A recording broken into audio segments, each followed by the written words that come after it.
इस पर डिबेट बनाई है क्या? आरिफ मोहम्मद खान कोई 30 मार का है क्या कि हर डिबेट में आप लोग आरिफ मोहम्मद खान को ले आते हो घसीट करके? कोई मुसलमान उनको नहीं मानता मुसलमान। आप मानते होंगे उनको मुसलमान। जो आदमी किसी गैर खुदा के आगे सर झुकाए मुसलमान नहीं मानते उसको। आप दिन भर उसी मुसलमान को ढोए चले जा रहे हैं। और आप मुस्लिम लीग अब मुलायम सिंह ने ये कहा। अरे सर ये बताइए इस वक्त मुल्क के हालात क्या हैं? मौलाना साहब शायद डिबेट में ध्यान लगा के सुन ही नहीं रहे थे। हिंदू मुसलमान का विषय तब आया जब मैं भाटी साहब का जवाब दे रहा था और खप्तुल हवास हो के बात करते हैं। कह रहे मैं 2014 से बोल रहा हूं। मौलाना साहब कान हैं आपके या कान में केवल छेद है? 2026 का उदाहरण बोल रहा हूं, अभी के चुनाव में मदनी का बयान बोल रहा हूं, 2014 सुनाई पड़ रहा है। मैंने केरल का 2026 का उदाहरण दिया है। शुरू करता हूं। भाटी जी ने कहा भाजपा के अघोषित प्रवक्ता, तो मैं कहना चाहता हूं मुसलमानों के अघोषित प्रवक्ता या सपा से बड़े मुस्लिमों के प्रवक्ता भाटी साहब ने एक भी तथ्य सामने नहीं रखा। जो मैंने फैक्ट बोला था एक का काउंटर नहीं कर पाए। क्या बदरुद्दीन अजमल ने मुस्लिम लीग बोला? नहीं, हाँ ना। रेवंत रेड्डी ने कहा कांग्रेस मतलब मुसलमान, मुसलमान मतलब कांग्रेस, हाँ ना। मुस्लिम लीग के 5 मंत्री हैं केरल में, हाँ ना। ये वही मुस्लिम लीग है जो जिन्ना की थी, हाँ ना। बताइए ना, कोई फैक्ट गलत बोला हो तो बताइए। अब मैं आपके लिए बोलता हूं, संसद के अंदर जब महिला आरक्षण विधेयक पे बात हो रही थी, अखिलेश जी ने क्या कहा? मुस्लिम महिलाओं के लिए चाहिए, किसी और महिला के लिए तो नहीं बोला। हाँ या ना, सिर्फ फैक्ट बोल रहा हूं और कुछ नहीं बोल रहा हूं। जब उत्तर प्रदेश विधानसभा में योगी जी ने कहा कि हम माफियाओं को मिट्टी में मिला देंगे, तो उछल कर किसने कहा ये आप कैसे बोल सकते हैं? अखिलेश जी ने। हाँ या ना? मतलब माफिया और मुसलमान सिर्फ 2 ही आपके दिल के अरमान हैं और बाकी तो कोई है नहीं। अब आइए मुसलमानों के खिलाफ वाली बात। भारत की राजनीति में आज सबसे बड़ा आलिम फाजिल मुसलमान अगर कोई है तो आरिफ मोहम्मद खान साहब हैं। बड़े से बड़े मौलाना उनसे उतनी तकरीर नहीं कर सकते जो उनको है, मगर वो आपके लिए स्वीकार्य नहीं है। डॉक्टर कलाम से बड़ा साइंसदान आलमे इस्लाम में कई शताब्दियों में पैदा नहीं होगा, केवल भारत नहीं पूरी, वो आपके लिए स्वीकार्य नहीं है। यही मैं बताना चाहता हूं आपको कि डॉक्टर वीर अब्दुल हमीद की शहादत की 50वीं वर्षगांठ पर उनके परिवार और पत्नी सहित पूरे परिवार को बुलाकर प्रधानमंत्री जी ने प्रधानमंत्री कार्यालय में सम्मानित किया। आप लोगों ने यासीन मलिक को बुला के सम्मानित किया, हाँ या ना? एक एक फैक्ट ही बोल रहा हूं और कुछ नहीं। आपके नेता मरहूम मुलायम सिंह यादव जी ये कहते थे कि सिमी एक सांस्कृतिक संगठन है, student for Islamic movement of India, सर्वोच्च न्यायालय के निर्णय के बाद विधिवत आतंकवादी संगठन के रूप में था, हाँ या ना?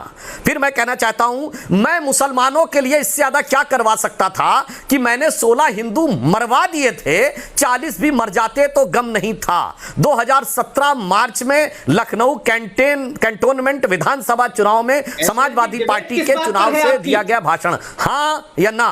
2024 में फर्रुखाबाद की लोकसभा में समाजवादी पार्टी के मंच से कहा गया वोट जिहाद करना है, हाँ या ना? अब मैं ये पूछना चाहता हूं मेरे भाई साहब, अरे मैं एक मिनट, इन लोगों को आरिफ मोहम्मद खान साहब और कलाम साहब का समर्थन नहीं किया, उससे इनका विरोध है, मगर मुख्तार अंसारी, अतीक अहमद दोनों को संसद में भेजा। ये मैंने कहा कि ये मुसलमानों के साथ इन्होंने अन्याय किया है, इसलिए ये कुल मिलाकर इनके साथ ही है। और दूसरी बात SIR पे कहना चाहता हूं, जाके चेक कर लीजिए, शशि थरूर जी का बाकायदा एक डिबेट में वीडियो अवेलेबल है कि केरल में SIR से कांग्रेस को फायदा हुआ, क्योंकि जितनी डुप्लीकेट वोटिंग कम्युनिस्ट पार्टी ने करवा रखी थी वो समाप्त हो गई, केरल में उनको फायदा हुआ। बहुत गजब है। SIR तो तमिलनाडु में भी हुआ, SIR तो पौंडीचेरी में हुआ। और चलिए SIR से आपको लगता है कि मामला गलत है, तो मैं फिर एक बात कहना चाहता हूं, अमित शाह जी ने 25 दिन बंगाल में रहे, राहुल गांधी कितने दिन रहे?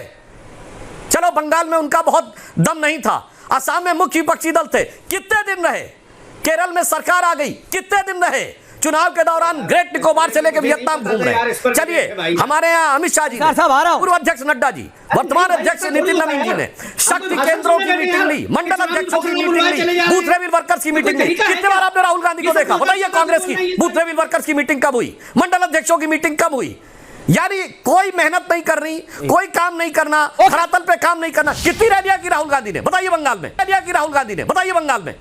प्रधानमंत्री जी और गृह मंत्री जी ने कितनी रैलियां की राष्ट्रीय अध्यक्ष हमारे यहाँ से? पूरा डाटा, रैली करना है, काम करना है, बूथ लेवल की मीटिंग करना है, चुनाव के दौरान विदेश घूमना है और फिर ठीकरा चुनाव आयोग पे फोड़ना है। ओके बोलिए अंसार साहब, क्या चीज आपको इतनी चुभ गई? दुबे जी शांति से बैठे हैं, सोमनाथ जी बैठे हैं, मैं जल्दी ये कह रहा हूँ, देखिए सब लोग सुन सकते हैं। मेरे कहने का मतलब है कि मुझे ये बताया गया था डिबेट आपकी SIR पर है। ये जो सुधांशु त्रिवेदी साहब बोल रहे हैं तो 2014 से वही भाषण दोहरा रहे हैं जो हर डिबेट में और हर चुनाव में दोहराते हैं। नई बात क्या बोली इन्होंने? नई बात इन्होंने सिर्फ एक चीज बोली कि इनको चाहिए आरिफ मोहम्मद खान जैसा मुसलमान जो मंदिरों में माथा टेके।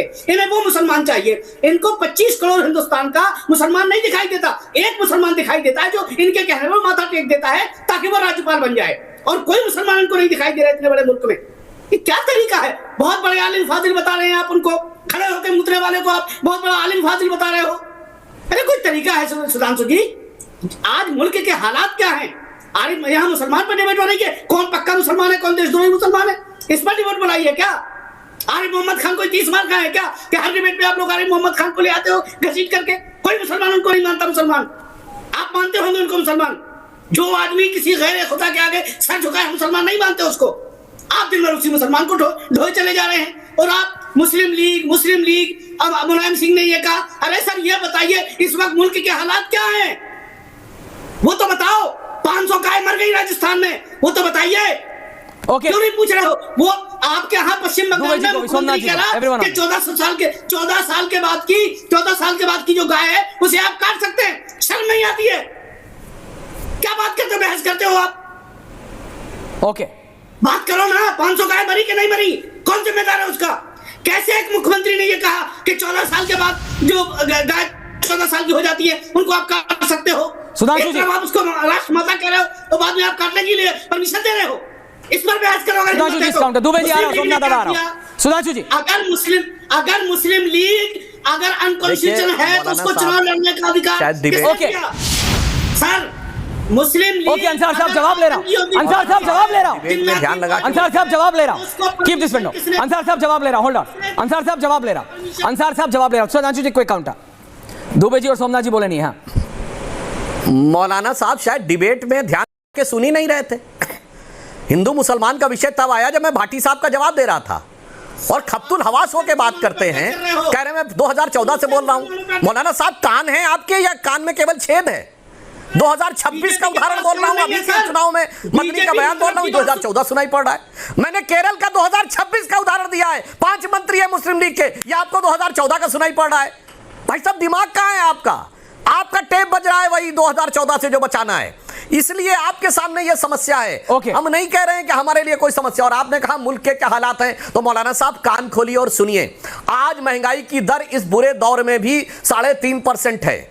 दुनिया में पेट्रोल के दाम बढ़े हैं। अमेरिका में 10% से लेकर 30%, यूरोप में 20% से लेकर 40%, अफ्रीका और एशिया में 20 से लेकर 60%, मगर भारत में अभी 10% बढ़े हैं। सुनिए, हम चौथी बड़ी अर्थव्यवस्था है, चौथे बड़े स्टॉक एक्सचेंज है, तीसरे बड़े ऑटोमोबाइल के मैन्युफैक्चरर हैं।